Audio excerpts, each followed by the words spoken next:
Hello students and friends, स्वागत है आपका English competitive exam with SSP में। लास्ट क्लास में हमने आर के नारायण के लाइफ के ऊपर डिस्कस किया था, जो कि आपको सुनने में बहुत अच्छा लगा था, मुझे बताने में बहुत ज़्यादा अच्छा लगा था। काफ़ी इंटरेस्टिंग स्टोरी थी वो, काफ़ी इंटरेस्टिंग उनका एक तरह से कह सकते हैं कि जो लाइफ थी, लाइफ के बारे में जानना बहुत अच्छा लगा था, क्योंकि उन्होंने कई टॉपिक्स पर लिखे हैं और बच्चों के बीच में बहुत ज़्यादा लोकप्रिय थे। तो चलिए आज इनके बारे में हम डिस्कस करते हैं, इनके वर्क पे। तो एक बार फिर से बता दें आपको कि इनका जो जन्म हुआ था 1906 में हुआ था and he died in 2001 and it is a DSSB topic and it is also English Indian poet and we are going to discuss his work today. That is the second last video of this topic.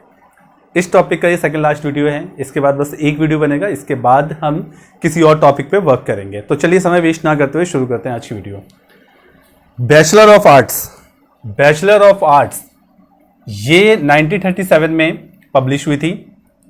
The English teacher 1945 में publish हुई थी। Mister Sampat 1949 में publish हुई थी और 1952 में इस पर एक मूवी बन गई थी, जो कि साउथ इंडिया में बहुत ज़्यादा हिट हुई थी मूवी। नेक्स्ट है द फाइनेंशियल एक्सपर्ट, जो कि 1951 में बनी थी, आई मीन टू से कि पब्लिश हुई थी। The man eater of Malgudi 1961, बहुत इंपॉर्टेंट है, इसमें से आते हैं क्वेश्चन।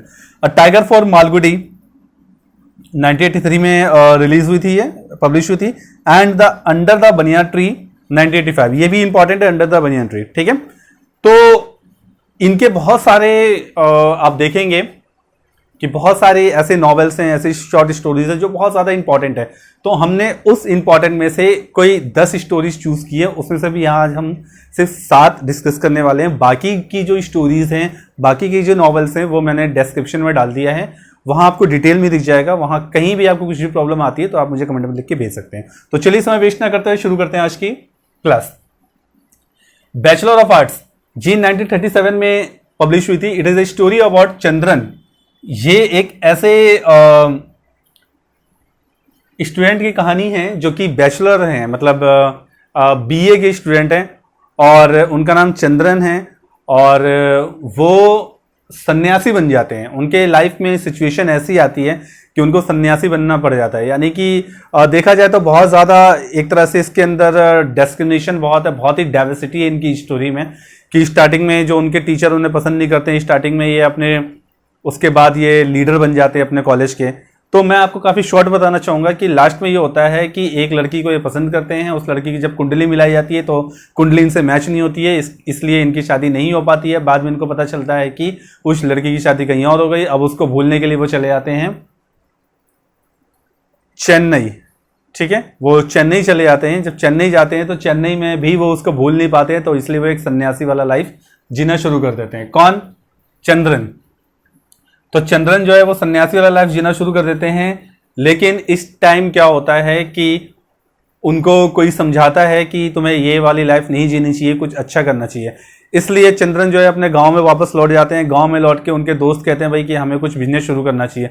बिजनेस शुरू करने के बाद उनको कुछ कामयाबी होने लगती है। अब वो चंद्रन नहीं था जो पहले वाला था, जो सन्यासी था या जो BA बैचलर ऑफ आर्ट्स का स्टूडेंट था। अब वो चंद्रन काफ़ी चेंज हो चुका है और उसके लिए अच्छे अच्छे रिश्ते भी आने लगे हैं। एक रिश्ता आया है लेकिन उसके घर वालों को पसंद है, बट चंद्रन को पसंद नहीं है। चंद्रन वापस अपने दोस्त के पास जाता है और कहता है कि भाई ये लड़की जो है मुझे पहली वाली ज़्यादा अच्छी लग रही थी, क्योंकि उससे मेरा एक तरह से ब्रेकअप हो चुका है, तो इसमें क्या करना चाहिए। तो दोनों लास्ट में उसे कंपेयर करते हैं और डिसीजन ये निकाला जाता है कि अब जो घर वालों ने पसंद की है वो पहले वाले से ज़्यादा अच्छा है, और फिर वो उसके साथ रहना शुरू कर देते हैं। और एट द एंड स्टोरी में यही दिखाया गया है कि चंद्रन उसका काफ़ी ख्याल रखता है और वो भी उसकी जो वाइफ है उसका बहुत ज़्यादा ख्याल रखती है, टिफिन वगैरह उसको देने जाती है। तो ये इसकी स्टोरी थी, बैचलर ऑफ आर्ट्स।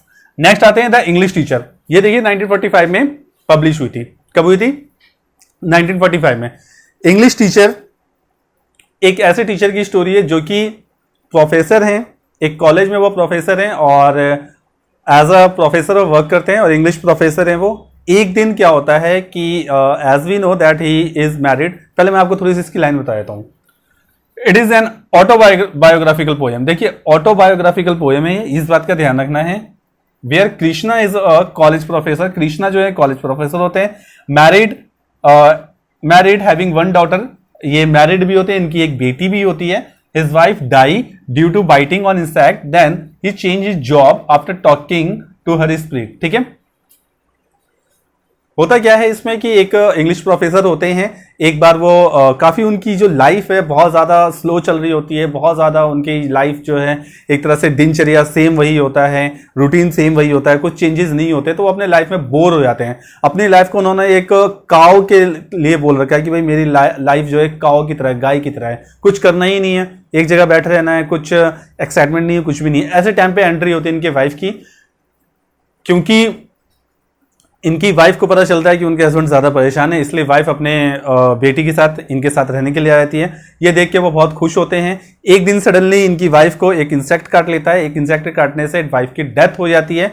वाइफ की जब डेथ हो जाती है तो ये बहुत ज्यादा उदास होने लगते हैं। जो कृष्णा है, कृष्णा जब उदास होने लगते हैं तो अब ये सोचते हैं कि भाई अब हमें क्या करना चाहिए, आत्महत्या कर लेनी चाहिए। लेकिन वो आत्महत्या करने ही जा रहे होते हैं तो अपनी बेटी को देखते हैं, कहते हैं नहीं मुझे जीना पड़ेगा, मुझे अपनी बेटी के लिए जीना पड़ेगा।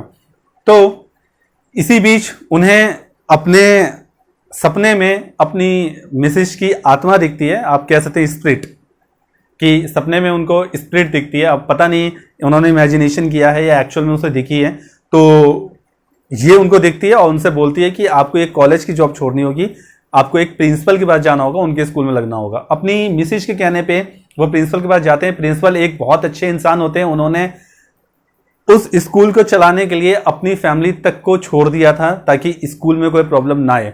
तो वो स्कूल भी उनको पसंद आता है और प्रिंसिपल भी पसंद आते हैं, और प्रिंसिपल ही कहते हैं कि इस दुख से निकलो और स्कूल पे ध्यान दो। तो स्कूल पे ध्यान देने लगते हैं, स्कूल को अपना स्कूल समझने लगते हैं। तभी अचानक ऐसा होता है कि इनकी जो मिसेज है अब हर जगह दिखने लगती हैं, and that is the end of the story. Hope so कि आपको समझ में आया होगा। नेक्स्ट है मिस्टर संपत। देखिए मिस्टर संपत एक ऐसी स्टोरी है, जैसा मैंने आपको बताया था कि 1949 में पब्लिश हुई थी और 1952 में इस पे एक मूवी बन चुकी है जिसका नाम संपत्ति है।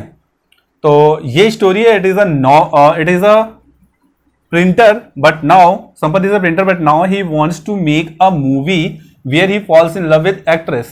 ठीक है, संपत जो है एक ऐसे प्रिंटर हैं जिनकी लाइफ में वो मकसद पूरा नहीं हुआ जो कि वो चाहते हैं। जैसे कि मास्टरपीस कुछ करना चाहते हैं कि मैं कुछ ऐसा पब्लिश करूं जिससे मेरा नाम हो जाए, मैं रिच हो जाऊं, मगर ऐसा अब तक कुछ नहीं हुआ है। इनकी लाइफ में एंट्री होती है, एक फॉरेनर होते हैं जो कि चाहते हैं कि उनका जो नॉवल है वो ये पब्लिश करें। तो नॉवल पब्लिश करें, बट पब्लिश करने में ऐसा होता है कि उस दिन कुछ हड़ताल हो जाती है। हड़ताल होने की वजह से मतलब काम इनका लगभग 90% पूरा हो चुका होता है, लेकिन एक हड़ताल की वजह से इनका पूरा काम वो रुक जाता है। तो उस काम के रुक जाने की वजह से संपत का बहुत ज्यादा दिमाग खराब होता है। ये कहते हैं अब आज से मैं काम ही नहीं करूंगा, मतलब प्रिंटिंग की नौकरी छोड़ दूंगा। तो प्रिंटिंग की नौकरी छोड़ देते हैं। फिर ये डिसीजन लिया जाता है कि इसी प्रिंटर से रिलेटेड चीजों पे हम एक मूवी बनाएंगे। तो उस मूवी के लिए उन्होंने फाइनेंसर भी ढूंढ लिया होता है, एक्टर भी ढूंढ लिया होता है, एक्ट्रेस भी ढूंढ लिया होता है, और जो एडिटर होते हैं, जो स्क्रिप्ट राइटर होते हैं, सब कुछ उन्होंने एक सेट कर लिया होता है। लेकिन तभी जो स्क्रिप्ट राइटर होते हैं उनको इस मूवी की एक्ट्रेस से प्रेम हो जाता है, और बाद में पता चलता है कि इस मूवी की एक्ट्रेस से मिस्टर संपत भी प्यार करते थे। एट द एंड ये होता है कि ये मूवी नहीं बनती है और ये डब्बा बंद हो जाती मूवी, और इसी के साथ इस नॉवल का एंड होता है। चलिए नेक्स्ट आते हैं, द फाइनेंशियल एक्सपर्ट, जो कि 1951 में रिलीज हुई थी। Theme of the novel is lust for money. ठीक है, इसमें लस्ट फॉर मनी है, यानी कि पैसों के लिए बहुत ज्यादा उतारू हो जाते हैं, बहुत ज्यादा लॉजिकल हो जाते हैं, इलॉजिकल कह सकते हैं कि बहुत ज्यादा उसके पीछे पड़ जाते हैं, वासना कह सकते हैं, पैसों की वासना। ठीक है, सो वेयर मरग्या, देखिए मरग्या जो है यहाँ पे प्रोटोगोनिस्ट है इसके, यानी कि मेन कैरेक्टर है, is a mediator of loan but one day he has been destroyed due to his son, that's why he married his son, but this time also his son make reason for his ruin. देखिए financial expert जो कि आपका exam में आ सकता है, important है ये topic.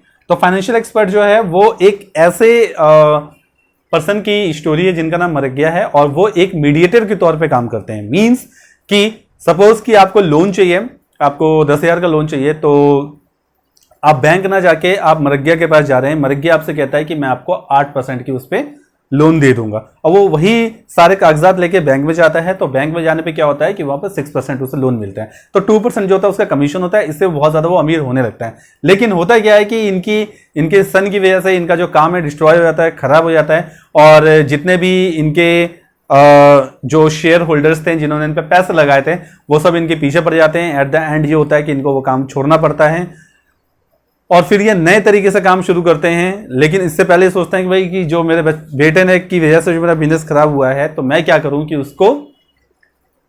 उससे छुटकारा पाने का यही तरीका है कि उसकी शादी करा दो। उसकी शादी करा देते हैं, लेकिन इस टाइम फिर वो उनकी बर्बादी का रीजन बनता है। तो ये इसकी स्टोरी है और ये इसका एंड है।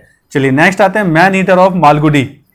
मैन ईटर ऑफ मालगुडी, इसमें एक नटराज नाम का एक लड़का होता है जिसके फ्रेंड की शॉप पर उसको केयर करना होता है। मींस कि उसके जो फ्रेंड है उसे कहीं जाना होता है 1.5-2 महीने के लिए, तो वो कहता है भाई नटराज मेरी शॉप को आप संभालोगे, ठीक है, तो मेरी शॉप को आप संभालोगे। But Hunter start to live in that shop. लेकिन जो हंटर होता है, एक शिकारी होता है, उस शॉप में रहना शुरू कर देता है फोर्सफुली। देखिए फोर्सफुली का मतलब होता है कि जो नटराज है वो बहुत ही सिंपल नेचर का है, मतलब उससे किसी का दुख देखा नहीं जाता है, और हंटर उसके पास काफी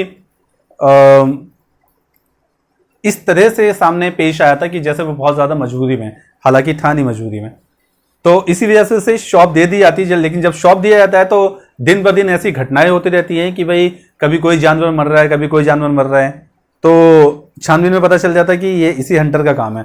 तो क्योंकि इसका काम ही यही था कि चीजों को बेचना, खाल वगैरह बेचना, तो होता क्या है इसमें कि एक दिन इस हंटर का मर्डर हो जाता है। अब मर्डर कैसे होता है, क्योंकि इस हंटर की नजर होती है एक हाथी पे, ये हाथी को मारने वाला होता है, मगर अगले दिन इसकी खुद ही डेथ हो जाती है। अब डेथ कैसे होती है, ये एक्सीडेंटली डेथ है, बहुत ज्यादा इंटरेस्टिंग है। आप इस स्टोरी को पढ़ेंगे तो आपको बहुत अच्छा लगेगा, और अगर इस स्टोरी का एंड जानना है कि उसकी डेथ कैसे हुई तो आप मुझे कमेंट में लिख के भेज सकते हैं। चलिए नेक्स्ट आते हैं a tiger for Malgudi. Tiger for Malgudi जो कि 1983 में पब्लिश हुई थी, और ये एक बायोग्राफी पोयम है। मींस कि एक टाइगर है जिसका नाम राजा है।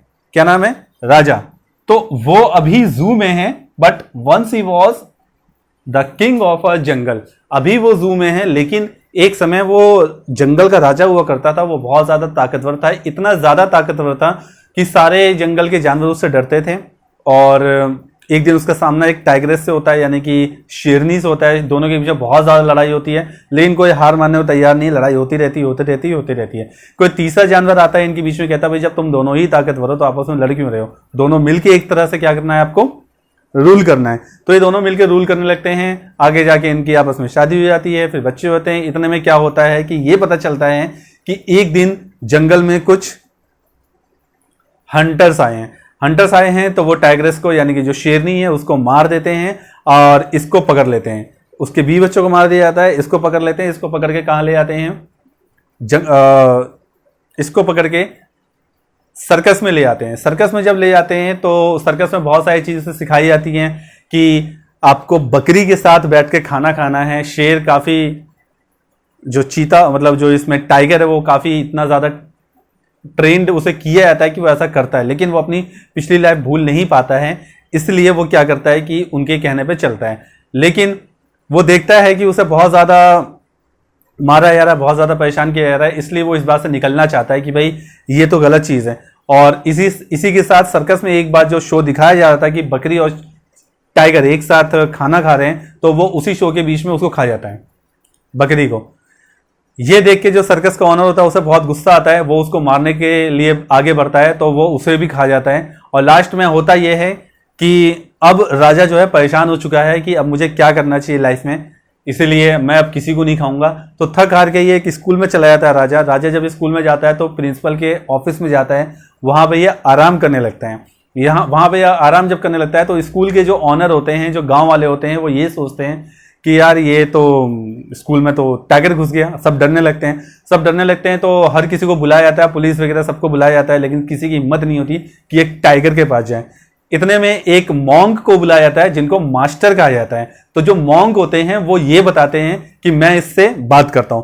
जब मॉन्क उससे जाते हैं तो ये एक्सीडेंटली, या आप कह सकते हैं कि एक मिरेकल होता है कि मॉन्क की बातें उनको समझ में आ रही हैं, टाइगर को, यानी कि मास्टर की बातें राजा को समझ में आ रही हैं, एक इंसान की बात जानवर को समझ में आ रही है। तो वो आपस में बातचीत करते हैं भाई कि ऐसा मत करो, यहां से चलो, तो वो मान जाता है और सब लास्ट में उसकी बहुत तारीफ करते हैं जो मास्टर होते हैं कि भाई क्या बात है, आपने तो टाइगर को इतनी जल्दी बना लिया।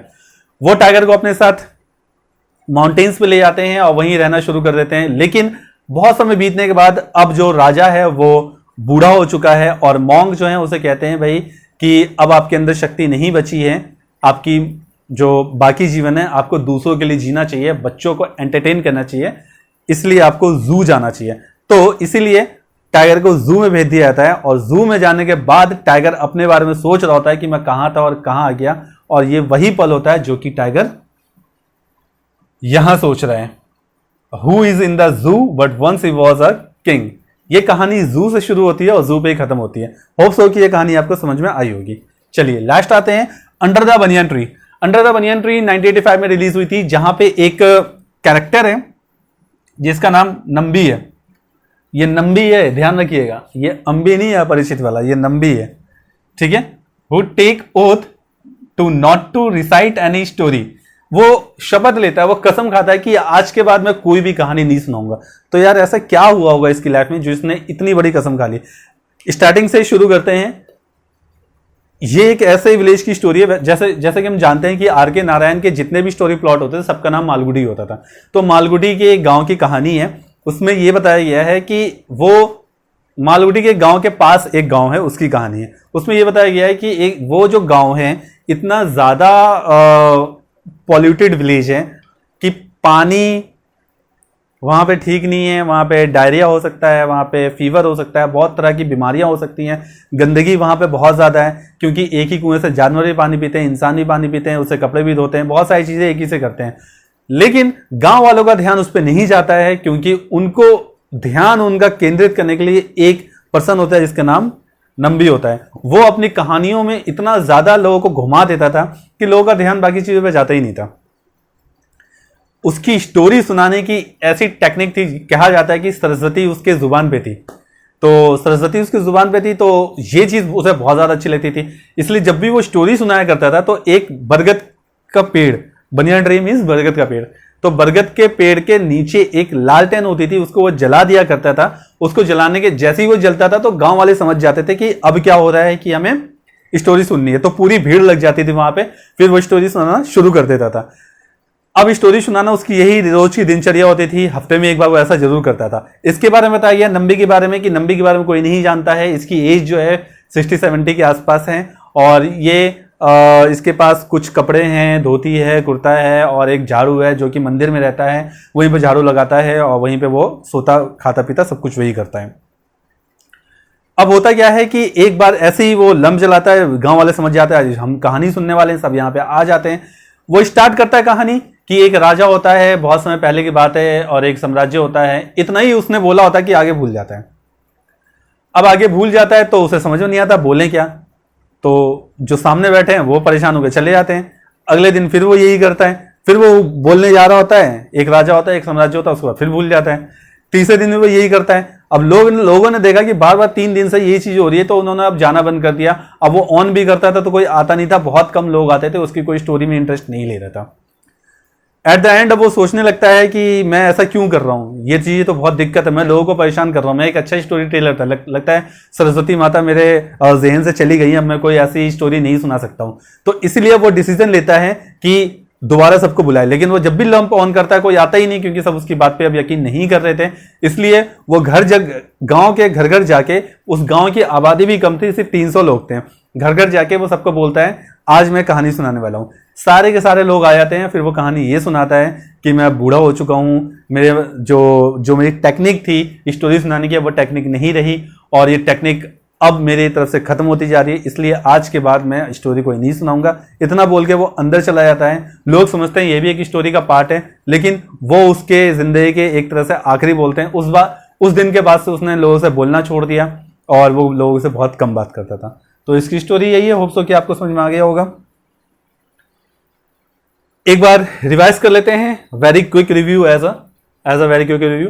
बैचलर ऑफ आर्ट्स 1937 में रिलीज हुई थी, पब्लिश हुई थी, आपको बता दिया है। द इंग्लिश टीचर काफी इंटरेस्टिंग स्टोरी है कि अपनी ही बीवी की स्पीड से बात करता है, आत्मा से बात करता है। मिस्टर संपत एक तरह से कॉमेडियन मूवी कह सकते हैं आप। द फाइनेंशियल एक्सपर्ट ये एक ऐसी स्टोरी है जो कि अपने बेटे के चक्कर में बर्बाद हो जाता है।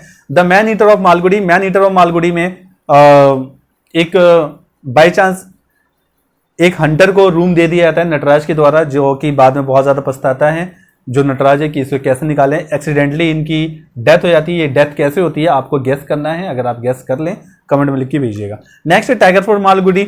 ये एक टाइगर की बायोग्राफी है जिसका नाम राजा होता है। राजा बैठ के सोच रहा होता है कि मैं जू में कैसे आ गया, और ये स्टोरी भी जू से शुरू होकर जू पे खत्म होती है, यानी चिड़ियाघर से शुरू होकर चिड़ियाघर पे खत्म होती है। Next under the banyan tree. Under the banyan tree में बताया गया कि नंबी नाम का कैरेक्टर है जो कि इतनी अच्छी स्टोरी सुनाता है कि लोग कहते हैं कि इसके मुंह पे तो सरस्वती माता बैठी हुई है। तो होप्स हो कि आपको आज की वीडियो समझ में आई होगी। अब तक मेरे जितने भी वीडियोस बने हैं इस पे 93 वीडियोस बन चुके हैं। उस 93 में सबसे बड़ा इसलिए बना है क्योंकि आर.के. नारायण बहुत ज्यादा फेमस हैं चिल्ड्रंस के बीच में और उन्होंने बहुत ज्यादा चीजें लिखी हैं। और एग्जाम में भी आपका क्वेश्चन आता है कि आर.के. नारायण और रस्किन बॉन्ड में से ज्यादा फेमस कौन है। तो होप्स हो कि आपको ये चीजें समझ में आई होंगी। इसके साथ ही वेरी क्विक रिव्यू से रिलेटेड मैंने पीडीएफ डिस्क्रिप्शन में डाल दिया है, आप वहां देख सकते हैं। तो मिलते हैं नेक्स्ट वीडियो में नेक्स्ट टॉपिक के साथ। तब तक पढ़ते रहिए, अपना ख्याल रखिए, और किसी भी टॉपिक में अगर आपको प्रॉब्लम है तो आप कमेंट में मुझे लिख के भेज सकते हैं। डिस्क्रिप्शन में मैंने लिंक डाल दिया है और वेरी क्विक रिव्यू का भी डाल दिया है, लाइफ का भी डाल दिया और वर्क का भी डाल दिया। किसी में भी आपको प्रॉब्लम आए तो आप मुझे कमेंट में लिख के भेज सकते हैं। तो मिलते हैं नेक्स्ट वीडियो में नेक्स्ट टॉपिक के साथ। तब तक पढ़ते रहिए, अपना ख्याल रखिए। Thank you.